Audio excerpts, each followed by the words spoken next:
Imagine this. You wake up on the morning of January 16th, 2026, you grab your phone, and you discover that one of the world's biggest digital town squares has just vanished. Let's dig into exactly what happened on the day X went dark. That was the question flooding every other social network, every search engine. For a platform that's all about nonstop, real-time information, the sudden silence was just deafening. Instead of their feeds, users were met with, well, nothing. A void. And look, this wasn't some minor glitch or a feed that was just slow to load. For a huge number of users, the entire platform was just gone.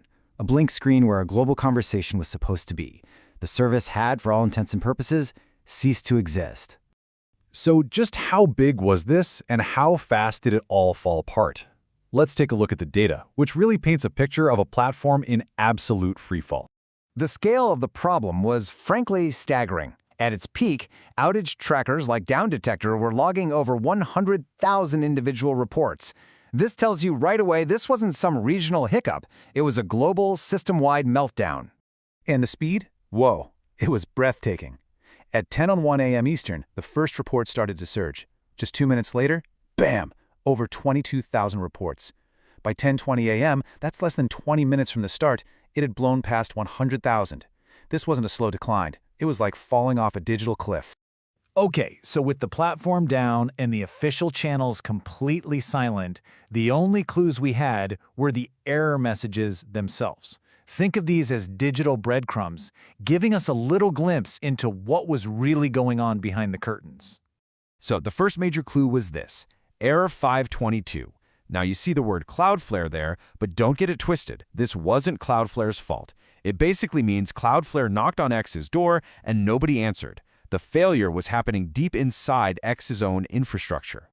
The second clue was error 503. This one's different. It means X's servers were actually online, but they were so completely swamped, either by traffic or by some other internal chaos, that they were basically just throwing their hands up and refusing to take any more requests. You know, this analogy on the slide just nails it. A 522 error means you can't even find the building. A 503 means you found it, but the staff inside is too overwhelmed to help you out.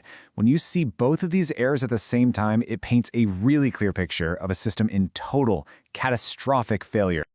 All right, so with these clues in our back pocket, our investigation can start looking at the primary suspects behind the crash.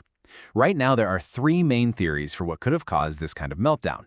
So we've got 3 main suspects in the lineup. First, a massive internal failure. Second, a deliberate cyber attack. And third, and this might be the one that ties it all together, the slow, systemic decay of the platform's own infrastructure. Let's break each one down. The evidence for an internal failure is really strong. I mean, those 522 and 503 errors are the smoking gun, pointing directly at X's own back end. This could have been caused by anything from a bad software update to a simple misconfiguration that just spiraled out of control in a system that's already been described as brittle. But then you have to look at the context. This didn't happen in a vacuum. It was the second massive outage in just a week.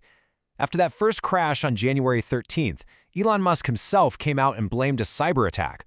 A group calling themselves Dark Storm even took credit and warned that they would strike again. And that brings us to our third theory, which is maybe the most important one. Because, regardless of the immediate trigger, whether it was a bug or a botnet, the platform itself had become incredibly vulnerable. This event didn't just happen out of nowhere. Just look at this contrast between then and now. Before 2022, X had multiple data centers for redundancy, a whole army of site reliability engineers, and they invested heavily in cloud services for backup. By 2026, data centers were closed, the engineering staff was just a fraction of its former self, and that cloud spending had been slashed. And what that means in the real world is there's just less headroom to absorb problems. It means you have fewer expert engineers to fix things when they break, and even fewer to maintain this super complex aging code that holds the whole thing together. You add more strain with new features like Grok, and suddenly a single point of failure can take down the entire global service. So, with a platform this fragile, what was the immediate fallout? Let's have a look at how users actually reacted and what this all could mean for the future of X.